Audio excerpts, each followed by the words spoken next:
नमस्कार। आज हम एक अहम मुद्दे पर बात करेंगे।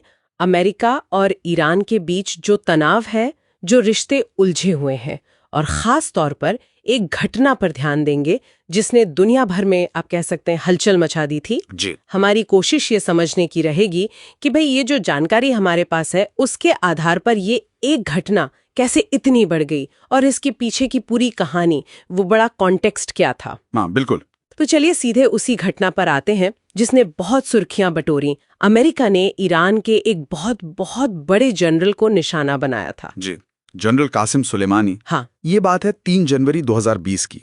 बगदाद इंटरनेशनल एयरपोर्ट के पास अमेरिका ने एक ड्रोन हमला किया और उसमें जनरल कासिम सुलेमानी मारे गए।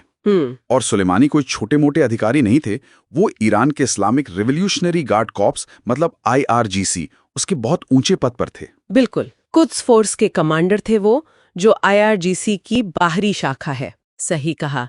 और ईरान की जो मिलिट्री रणनीति है, जो विदेशी ऑपरेशंस है, उनमें उनका बहुत बड़ा हाथ माना जाता था, सबसे प्रभावशाली लोगों में से एक। हाँ, और जो जानकारी सामने आई उसके मुताबिक अमेरिकी सरकार ने ये कहा कि भाई ये एक्शन लेना जरूरी था।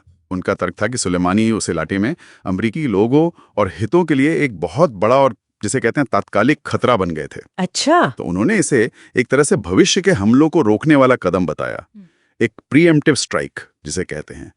पर यह ध्यान रखना जरूरी है कि ये अमेरिका का बताया गया कारण था। हाँ, ये उनका पक्ष था, लेकिन जाहिर है ईरान में तो इस पर बहुत ज्यादा गुस्सा था। जाहिर सी बात है। उनके नेताओं ने कहा कि बदला लेंगे, और ये भी कहा कि ये तो अंतर्राष्ट्रीय कानून का सरासर उल्लंघन है।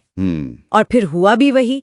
कुछ ही दिनों बाद ईरान ने इराक में जो अमरीकी ठिकाने थे उन पर मिसाइलें दागी। जी, अल असद और इरबिल बेस पर हमले हुए थे। हाँ, खबरें यही थीं कि अमेरिकी सैनिकों को चोटें आईं, घायल हुए, पर कोई जानी नुकसान नहीं हुआ था।